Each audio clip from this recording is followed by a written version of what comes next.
me, G. Marshall. Welcome to the fear you can hear.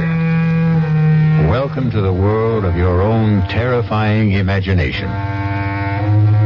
The art of the double cross, unfortunately, has become part of the fabric of our lives. In espionage, however, it is almost a lifestyle.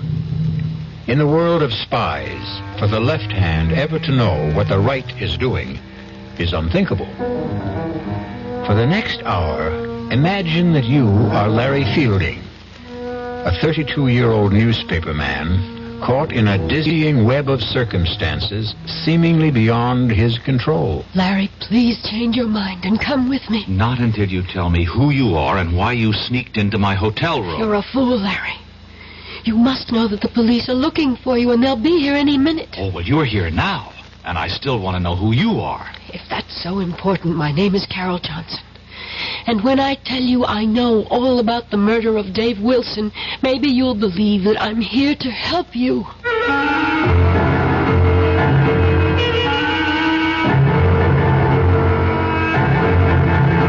Our mystery drama, The Lady Was a Tiger, written especially for the Mystery Theater by Murray Burnett, stars William Redfield.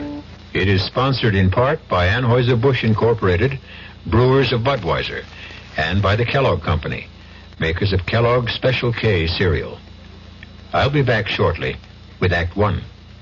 Hi, I'm Goldilocks, Ms. Goldilocks, if you please, and I'm a professional taste tester. Here at my taste test laboratory, that's TTL for short, I taste test everything from porridge to diet drinks. Actually, there's not that much taste testing in porridge these days. There used to be. Once upon a time. I mean, that's how this Ms. got into the biz. But lately it's been diet drinks. I mean, with so many diet drinks going sugar-free, I've been really busy conducting taste tests. A rather unbearable assignment, to be sure. But then I discovered sugar-free diet 7-Up. Fresh, natural, delicious. My only problem is that sugar-free Diet 7-Up tastes so good that it broke my Goldilocks diet drink taste-o-meter. Well, sugar-free Diet 7-Up certainly has my seal of approval. This one's just right. Don't let anyone con you into thinking it's wrong to turn in a heroin pusher. You're not ratting. You're doing your part to wipe out one of the most insidious epidemics racking our country today.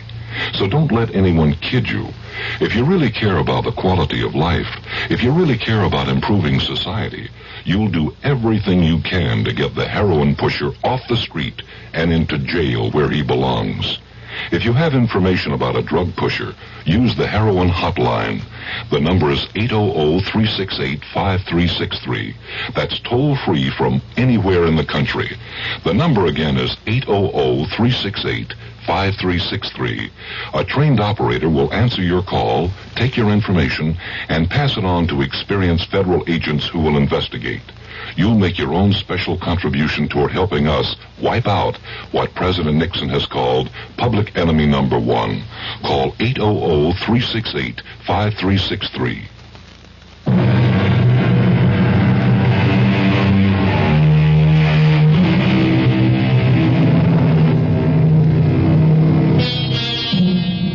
Walking is great exercise, and with good weather can also be great fun. But not when you've just been fired by the editor of the newspaper for which you've worked happily for 5 years.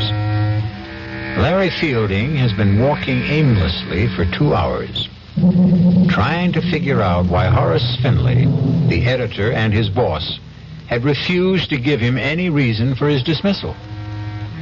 Tormented by his frustrating thoughts and tired, Larry sits down on a park bench to think. He is so deep in thought, he is unaware of 3 men who suddenly surround him. Larry has only to look at them to know that he is in trouble. He tries to get up, but is pushed back down, and the men start to beat him up. No, take my money and leave me alone, will you? Look, if you want money, I told you, you can have it. Help! Help! calling for help when you're being mugged in a big city park is sometimes as helpful as trying to catch hold of a windowsill in a 30-story fall. But this time, there was a miracle. A stranger has seen the attack and rushes to help. Hey, in there, man! Here comes... That's a nice jaw you have there, fella. You need a lesson of chicken. Oh, that took care of them. They're gone. Oh, thanks. Let me help you up. Thanks. Thanks, mister. Thanks a lot. I tell you, I was in real trouble. My pleasure. Did they get your wallet? I don't know. No. I got a lot of bruises, but they didn't get a thing. Say, you're a pretty good scrapper for a guy my age. Well, yeah. Hey, what are you, a karate expert? Oh, just keep myself in shape. You sure do. Listen, can I do something for you to show you I really meant thanks? You certainly can. How about coffee? Oh, sure, but that's nothing. What I meant was... I know what you meant. My name's Dave Wilson. Oh, good. I'm Larry Fielding. Oh, come on, Larry. Let's have a cup of coffee.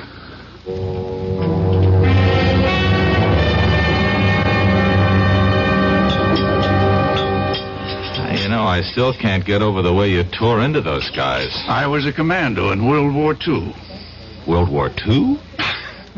Did you think I was in the Civil War? No, I didn't mean that. It's Well, just... to a young fellow like you, World War II might as well have been in the last century. It was only 30-some-odd years ago, you know. Oh, I know. After all, I was in the newspaper business. Yeah, that's tough what you told me about losing your job. What are you going to do? Oh, I don't know. Look around for another one.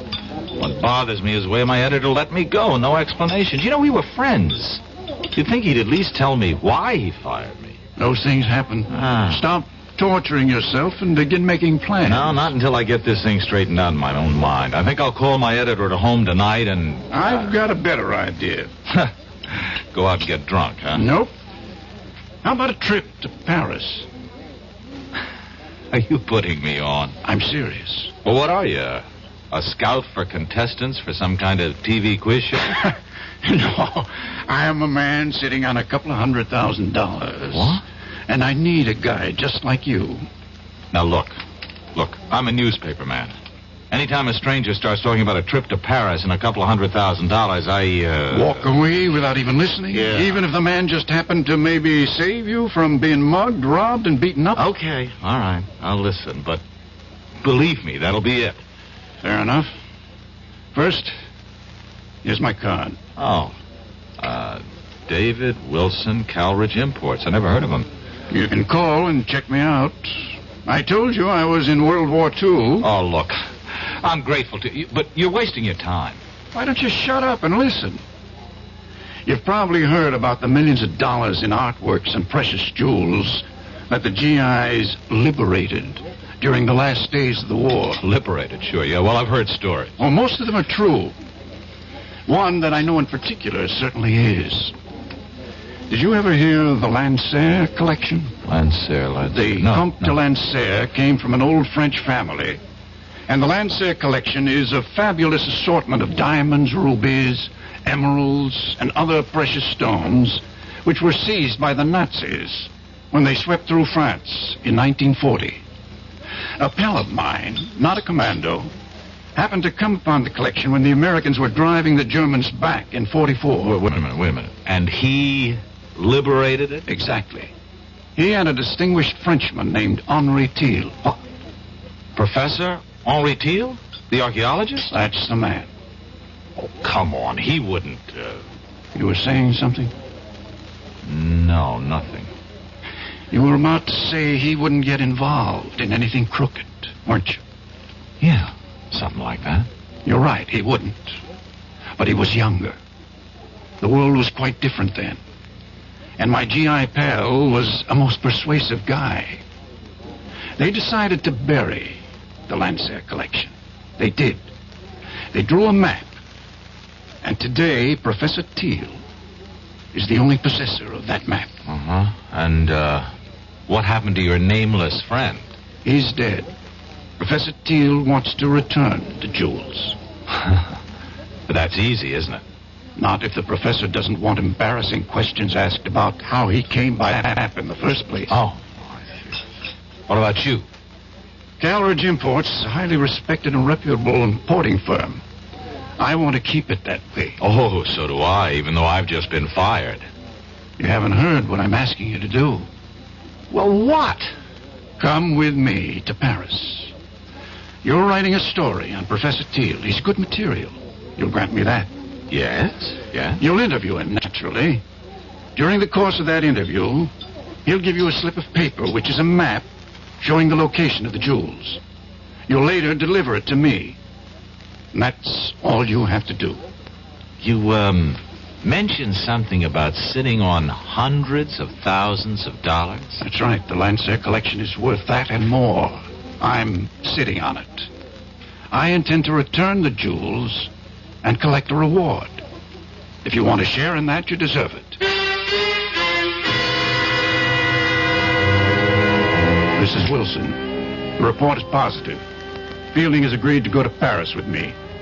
He bought the story about picking up a map showing the location of the Lancer collection. Operation successful.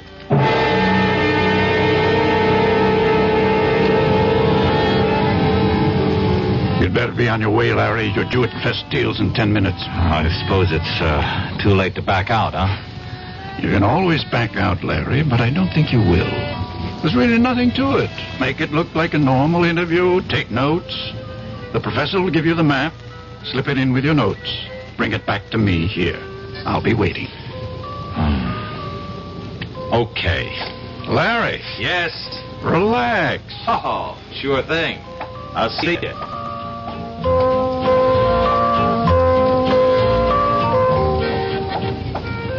Would Monsieur mind if I join him? I wouldn't mind at all, but I don't think I'm what you're looking for. Oh, but Monsieur is exactly what I seek. Exactly. And just what is it you're seeking? To warn you that you are in grave danger. Why don't you come off it with that phony accent? If you've got something to say to me, say it. Would Monsieur buy me a Pernod? Sure. Garçon, Pernod, please. Monsieur, it is very difficult for me. I do play a role, as you have guessed. And I am not here by chance. You must leave, and quickly. Your Pernod, monsieur. Not for me, it's for the lady. And for you, I have a knife. Pernod! Go, mademoiselle, go. But he's going to die. Do as I say. There'll be no problem. Simply put his head down gently on the table. So. And people will see another drunken tourist.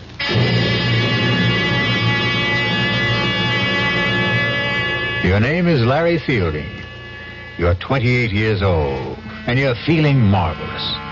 You have just completed a fascinating interview with Professor Henry Teal, and you have the paper that you're going to hand over to your friend who's waiting at Les Deux Magots. You see him at the table where you left him.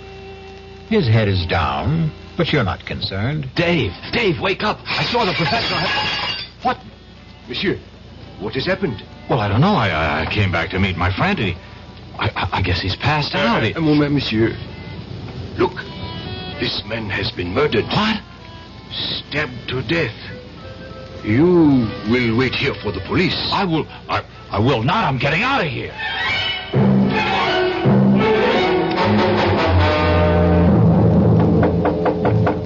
Who's there? It is I. Open up. What's the matter? What happened? The other American. The young one. He got away. You let him go? He panicked. Ran. Now what? He'll probably go back to his room at the Dauphine. You will check. But aren't the police looking for him? I hope so. I gave them a complete description. And what do I say to them if they find me in his room? Calm, a beautiful young lady like yourself. Get to him and find out where the paper is.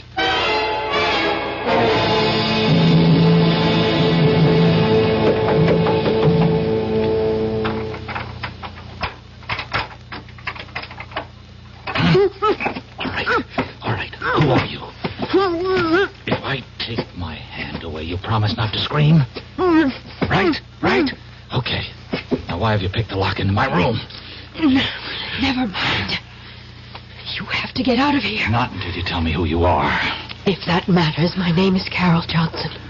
I've been sent here to help you. Oh, sure. I know about the murder of your friend. Wait a minute. Sent by whom? I'll answer your questions while we're on the way. On the way to where? Safety. I don't need to run. I didn't kill anybody. I'm not about to take off with a strange girl, particularly not one who's equipped with skeleton keys. Oh, suit yourself. Goodbye.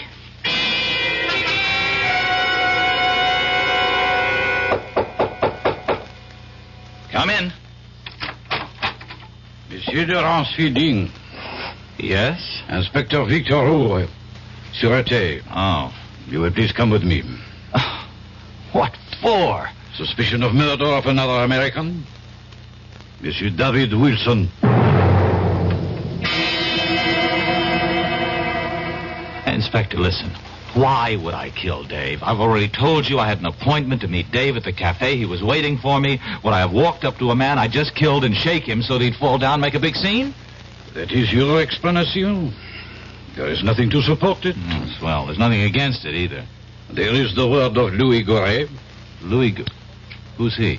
The waiter who attended the table at which Monsieur Wilson and you sat. The only reason that you are not, as of this moment, charged with murder is because you did return. That much the waiter's testimony supports. Only he says that Monsieur Wilson might very well have been dead shortly after your return, and that you had time to kill him. That's a lie. So you say. Oh, just check with Professor Teal. He'll tell you what time I arrived, what time I left. We have been trying, and there has been no answer. We may have him on the telephone now. Hello? Eh? Ah? So? Voilà bien. Merci. All right, well, what'd he say? That was not Professor Teal. That was his apartment. And his servant. His servant? There was nobody there when I saw him. Don't you mean if you saw him, monsieur? Oh. According to the servant, Professor Teal left for an extended holiday early this morning, and it is not known when he is expected back.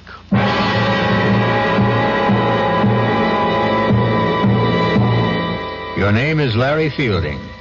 You're 32 years old, and you find yourself in prison in Paris, accused of murder. You know you've been had, and you're dealing with forces that seem beyond your control. You have a million questions, and the only man who could answer them is the man you're accused of killing. We'll be back shortly with Act 2. When you drink beer, do you tilt the glass for long, hearty swallows? Or just tip it and sip it? Well, sipping's the thing for wine.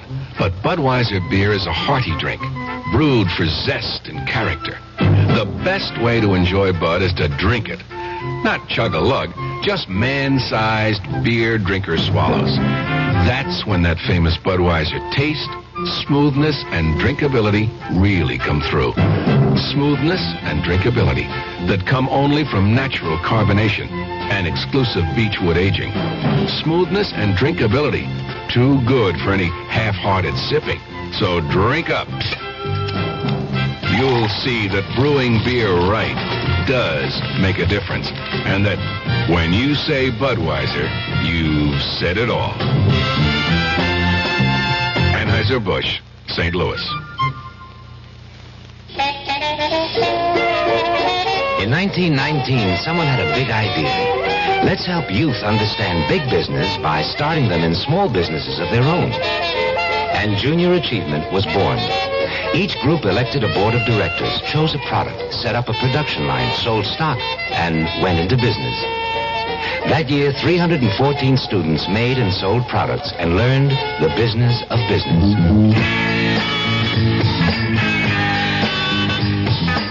Today, Junior Achievement has grown to nearly 200,000 members. Junior Achievers are designing and marketing their own products and services, from cutting boards to printing. They're organizing sales efforts, writing marketing plans, calculating profit and loss.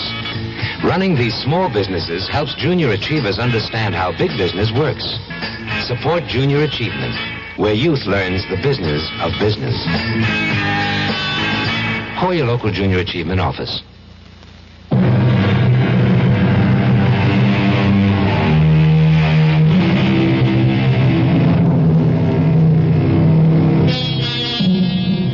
many Americans, Paris means visits to the Louvre, strolls along the Seine, or fine food. But to Larry Fielding, it means the inside of a prison cell, where he sits accused of a murder he didn't commit. Fielding knows he's been caught up in something that involves more than the recovery of some stolen jewels. However, what he doesn't realize is that he's the key pawn in a deadly game, and the players are about to make some moves. Come. I don't think it's smart to have me come here so often. I would not have sent for you if it were not necessary. Do you still believe that Fielding knows nothing about the operation? I do.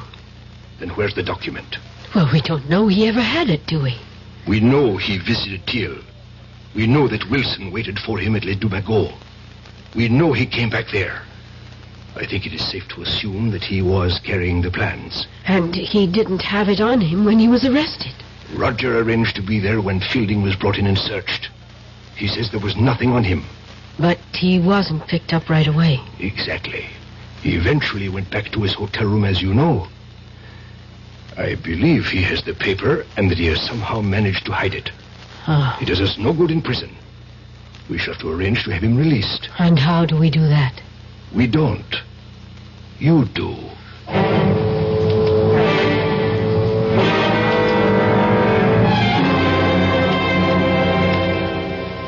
Sit down, mademoiselle.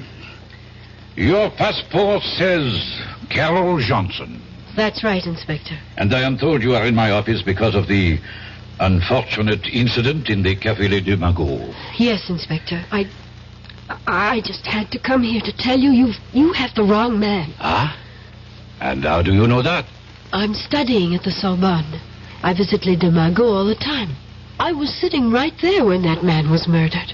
Formidable. You saw a man murdered and you did nothing. Oh, at the time I didn't know it was a murder. I just thought the man had too much to drink or was ill. But the reason I know that you've arrested the wrong man is that the murdered man was dead before this young American Fields or... Fielding. Yes, well, the man was dead before Fielding ever got to the table. Fielding came and shook him.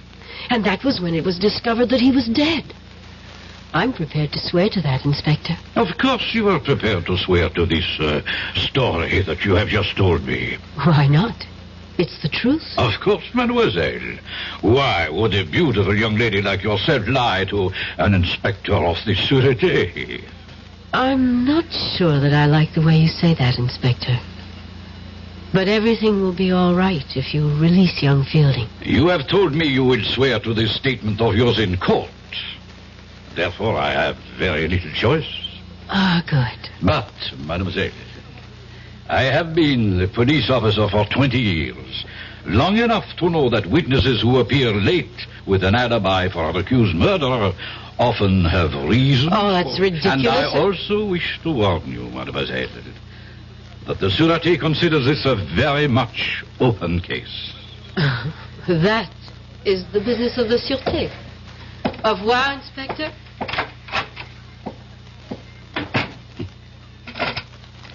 Gérard, you will follow the young lady who just left my office, and do not lose her.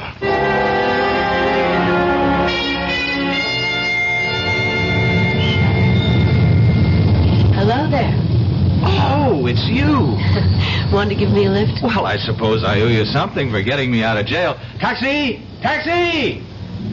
Here, we got one. Hop in. Oh, thanks. Driver? Hotel Dauphine.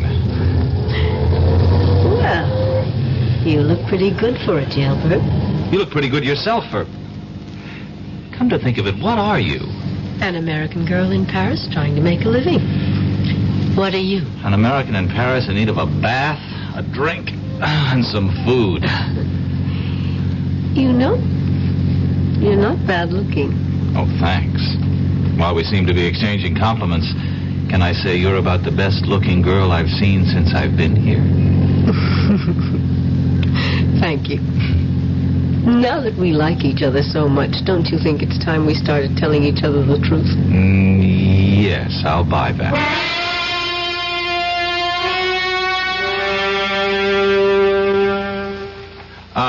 Écoutez-moi, operateur.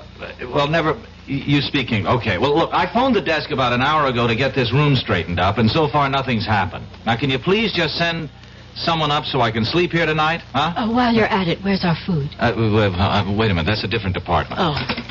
I'll have to call room service again. Oh, maybe you won't have to bother. Entree. Your dinner, monsieur. Madame? Merci. Monsieur would like me to serve. No, thanks. No, I think I can handle it myself. As monsieur wishes. Wait a minute. Don't I know you? I think not, monsieur. Now, I've seen you before. I'm sure I've seen you. Paris is a large city, monsieur. One passes people on the streets and... The streets, that's it. You're the same guy who was at the Café Les Deux Magots. Monsieur is mistaken. What? Hey, wait a minute. Come back here. I want to talk to you. Oh, now don't go chasing him down the hall. Why not? Listen, Carol, I'm positive he's the same waiter. You just deny it and you can't prove it. But... Even if you could, what do you think it means? Well, it means...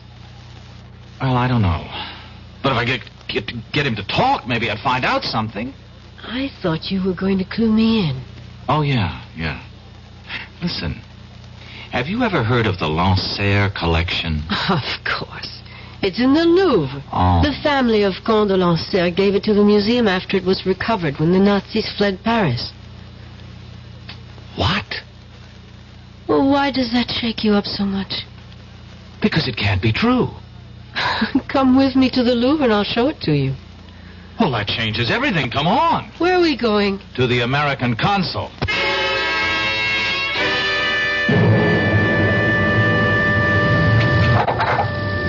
Well? Unbelievable. What? Simply unbelievable. Do you know what the consul told me? I predicted it, didn't I? Yeah, that's right. Mm-hmm. He didn't want to hear about it at all. Just advised me to forget the whole thing and leave France. Incredible. Well, not really when you understand that he doesn't know what you're talking about. But you do. Some of it. Okay, take me back to the hotel. Any reason? I'm taking the consul's advice. If nobody's interested, I'll go back to the States. Oh, now that they've cleaned up the room so nicely, you're leaving. Well, do you have a better idea? More than one. I think I'll take them one at a time. Number one. Give me the paper Professor Teal gave you. Well, it looks like we're finally going to level. Where is it? Well, first you tell me something. What is it? I don't know. End of conversation. Larry, listen to me. I work for Colonel Blake, military intelligence. I was assigned to this operation. What operation? All I was told was that Dave Wilson, who also works for us, was coming over here with you, and that you were to get something from Professor Teal and give it to Dave. Teal worked with you, too? He did. But now his cover is blown, and I don't know where he is. Who killed Wilson? I don't know. It could have been any one of 3 or 4 foreign powers. And the only reason I'm alive is because somebody wants the paper. That's right. And if I give it to you, then there's really no reason not to kill me. Oh, give it to me. I'll get it to Colonel Blake, and we'll get you safely out of the country. No, hold on. I got a better idea. I'll go with you to Colonel Blake, and we'll give it to him together. No, that would be too dangerous. To whom? Will you please trust me? Give me a reason. Please, where is the paper? I burned it. You expect me to believe that? Why not? You expect me to believe everything you tell me? You admit you had the paper. And somehow, between the time you ran from Les Deux Magots, you managed to hide it in a place where experts have been unable to find it. I told you I burned it. And you know that's a fairy tale that no one will believe. I don't care whether you believe it or not. Now, are you coming with me? Where? To talk to your Colonel Blake. He won't see you. Oh, I think he will. Goodbye, Carol. It was nice knowing you. I think. You will kindly step back into your room, Monsieur Feeling. Now, wait a minute. Let me introduce myself. I am Major Simonovich. Oh, of the GPU or the NKVD? It does not really matter. What matters is that you and I have something to discuss. I warned you. Yeah, sure you did. Just like a rattlesnake does. I do so dislike dealing with amateurs. This is strictly a business. You mean you want to make a deal with me? Correction. I mean, you would find it wise if you wanted to make a deal with us. For the paper? Exactly. Where is it? No, not so fast. Not so fast. You spoke about a deal? You give us the paper, we give you your life. You must really believe I'm an idiot. You people murdered Wilson. That paper is the only thing that's keeping me alive. I have my word. No deal. Do you really believe you have a choice? Carol, call Rodzansky. Make the usual arrangements. We will wait here. Donnez-moi 80-36, s'il vous plaît. C'est ça. Merci. Carol. Yes. Tell me something. Will I like Rodzansky?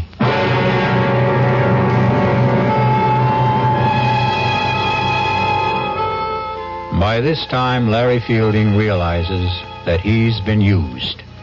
That he was never supposed to bring Dave Wilson a paper telling the location of the Lancer jewel collection. But his discoveries have only added to his dilemma.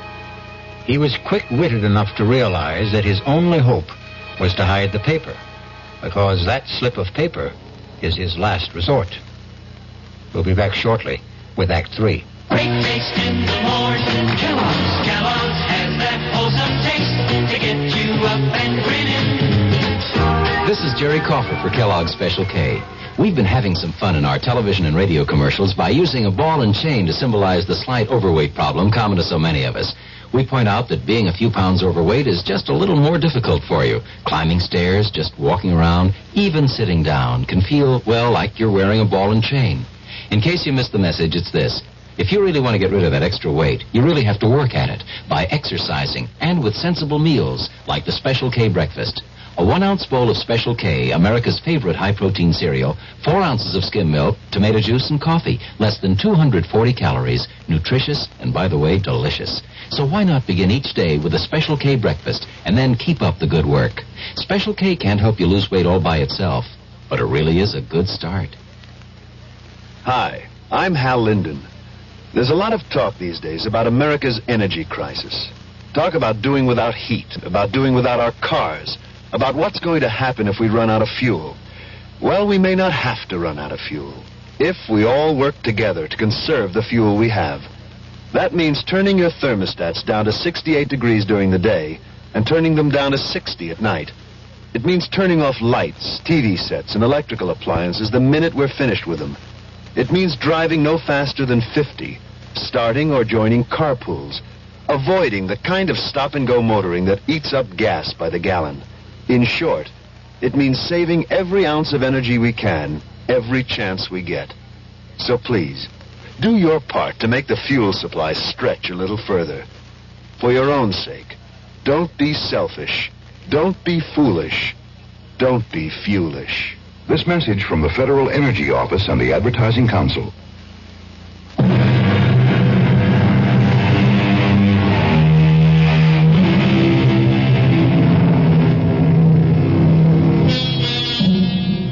Newspaperman Larry Fielding sits waiting in his Paris hotel room, closely guarded by 3 members of the Russian secret police and the beautiful American girl, Carol Johnson.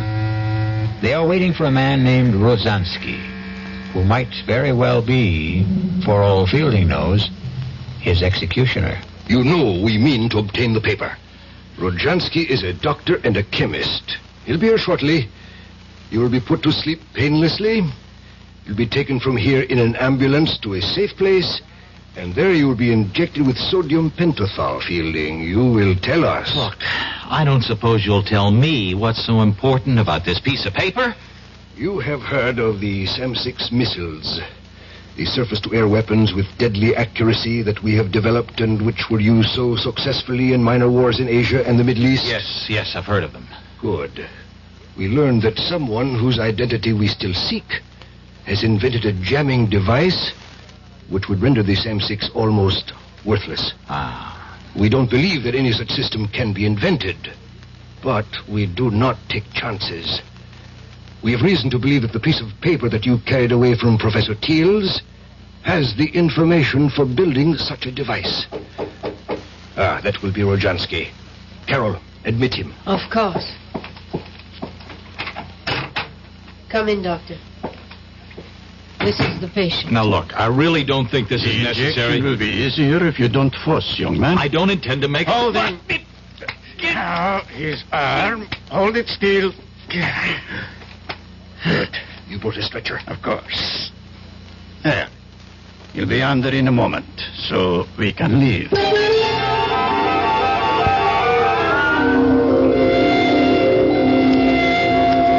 What is this? Gendarmes? It has nothing to do with us. We are taking a sick man to the hospital. Put this stretcher into the ambulance. Quickly. I must apologize, but we received a report from the hotel concierge that there was a dead man here. Absurd, Inspector. This is Dr. Jansky. The doctor will explain this to you, Inspector. This man became suddenly quite ill. I gave him a sedative to quiet him, and we're now taking him to the Lefebvre nursing home, as you can see by the ambulance. You say he is alive? Very much so. See for yourself. Mon Dieu. I know this man. Inspector, he must receive medical attention. Of course. But I suggest that instead of taking him to the nursing home, he go instead to the police hospital. Well, that's ridiculous. He's my patient. I am afraid I must insist. This young man has most recently been released from jail, where we were holding him on a charge of murder. If he has been released, then Released, yes. But he has not been completely cleared, so... Laurent, be gone. Take this man to the police hospital.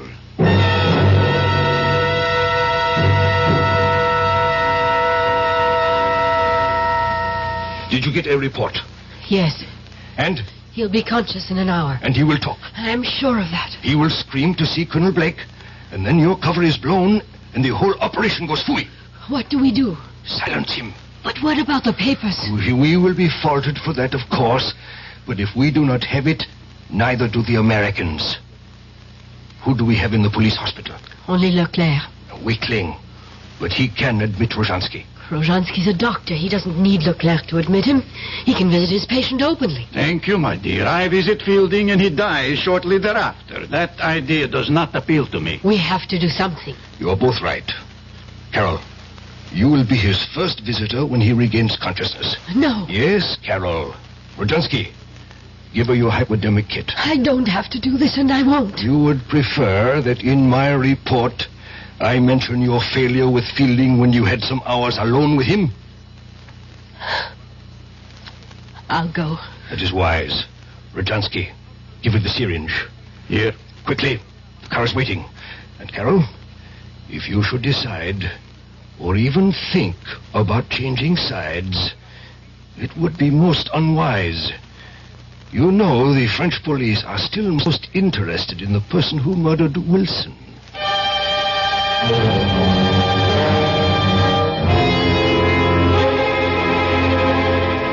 You awake now, Larry? Oh, no. Wake up and listen to me, Larry. What? You've got to listen. Try to understand me. Wait a minute. What kind of a place is this? You're safe. It's a police hospital. All right, but how did you get in here? Where's Rozhansky? Look, I can understand how you feel and why you don't trust me, but the truth really is that I am a double agent. Oh.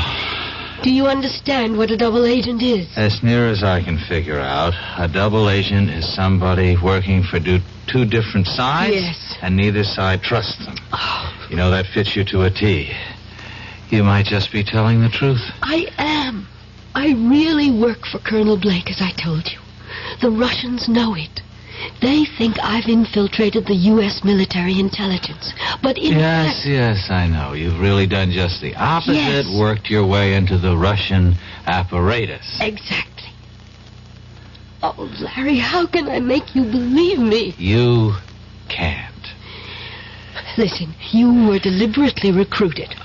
The reason you lost your job was because we got in touch with your boss. He agreed to go along. The men who jumped you were part of the setup so that Wilson could save you. Hey, now, wait a minute. But that doesn't prove a thing. You could have learned all that working for Blake and still be with the other side and... Oh... And wait, now, speaking of Wilson, how about getting him killed? I tried to warn him, but there wasn't enough time. It was either go along with that or blow my cover and endanger the whole operation.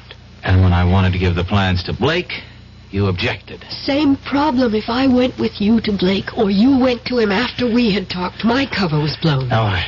Now, and suppose I had given you the plans. How would that have changed the situation? We would have had a phony copy that I would have delivered to Igor, and everything would have been fine. And there's still time for me to do that. If you will just believe me and tell me where the plans are. I'd like to believe you. I really would. Please. Where are they, Larry? Get me to Blake. It's too dangerous. Look, you see this? Yeah, it's a hypodermic. It's death. Igor sent me here with this to kill you. Now, do you believe me? Wait a minute. If you don't kill me, and I guess you don't intend to, what will Igor and his friends think? Isn't your cover blown then anyway? Could be, but if I come back with the plans and say that I got them out of you without having to kill you, there's a chance they'll believe me. Uh-huh. Well? I'm thinking. Who are you? One of the hospital guards, monsieur. Oh. Mademoiselle, you have been here some time. How is the patient? Guard. Yes, monsieur? Call Colonel Blake at U.S. Military Intelligence. Tell him I've got to see him right away on a matter of the utmost urgency. Colonel Blake? Colonel Blake. I will inform my superior. Now, you don't have to inform anyone. Just call him. Yes, monsieur. The Major will be disappointed you have not followed instructions. You are a fool. I would have had the information if you hadn't come in when you did. I know what you were ordered to do. What? What's this? A moment of truth, I'm afraid, Larry. Oh, I know how highly the Major regards you, mademoiselle. But I also know what he thinks of me. Tonight will change that. Give me that syringe. Here, right in your arm.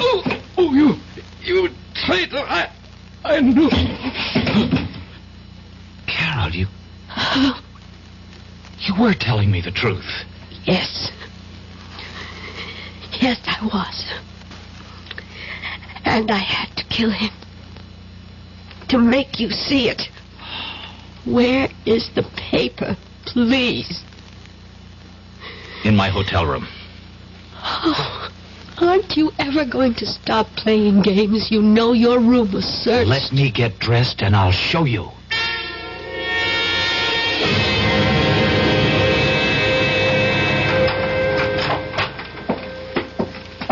If it's not here, there's going to be the devil to pay. Don't worry, it's here.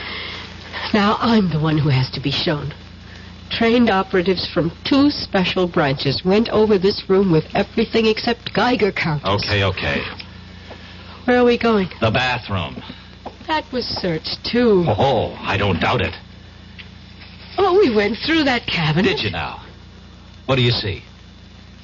Towels, paper tissues, some of your toilet articles. We took your razor apart. Uh-huh. And what else? A roll of toilet tissue, unopened. And as the French say, mademoiselle, voila. Oh. And now we unroll this toilet tissue and keep unrolling it, and... Oh, my God. Where did you learn to open a package and reseal it like that? When I was a kid, I was the best clerk in Roscoe's shipping department. Oh, thanks. It was nice knowing you. I really mean that, Larry.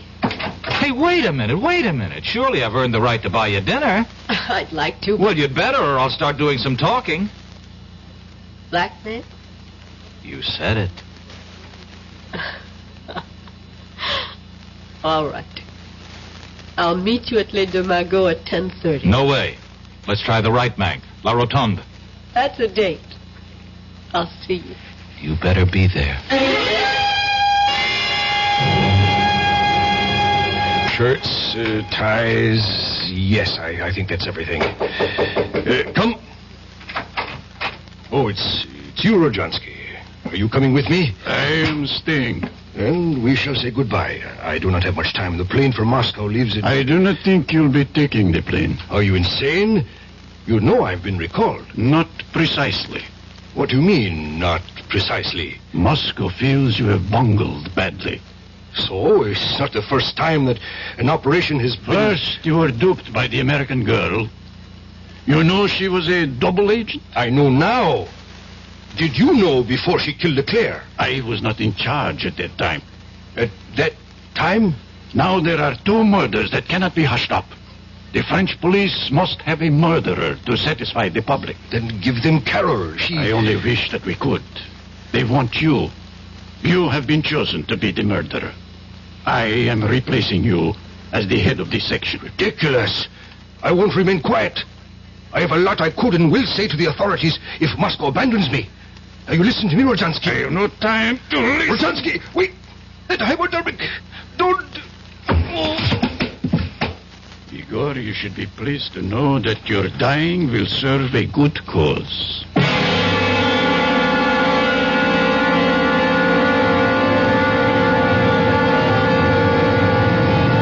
I'm sorry I'm late, but But? there were loose ends that had to be cleared up. Well, I thought maybe you decided against coming. Oh.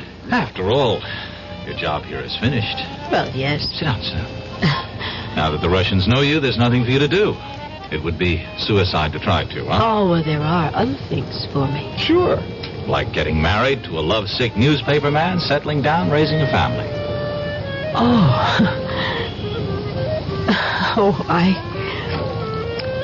I take it I'm your first Matahari. Mm-hmm. First and only.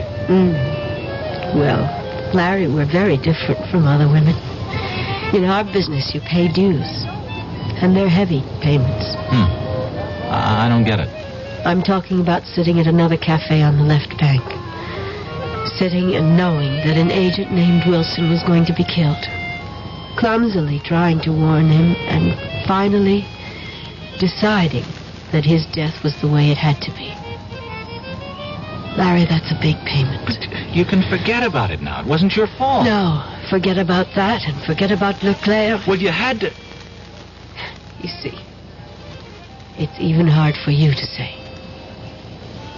I had to kill him. No, Larry, I have to keep on to justify those things. But, Carol, listen... Bye, Larry. Thanks for the champagne. But our dinner, I've ordered dinner. At least have dinner with me. Oh, we both know what I have to do. If I ever change my mind, I promise I'll come running.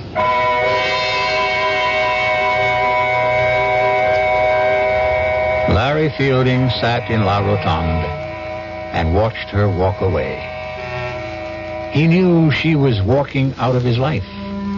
For a moment, he toyed with the idea of running after her and joining her world of spies. He flirted with the idea that he might even be some sort of an American James Bond.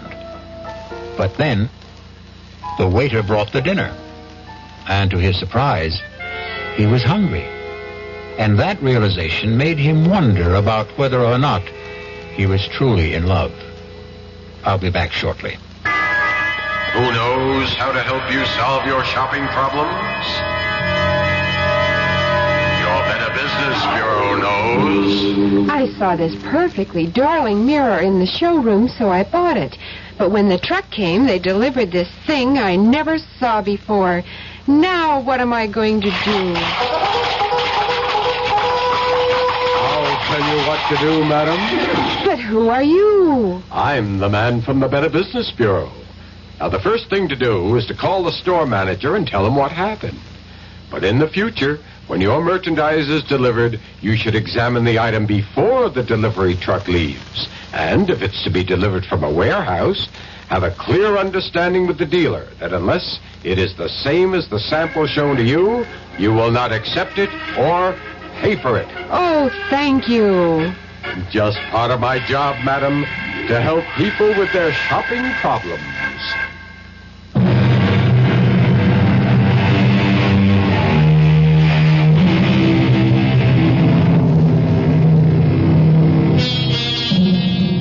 Back in New York, Larry Fielding returned to his old job.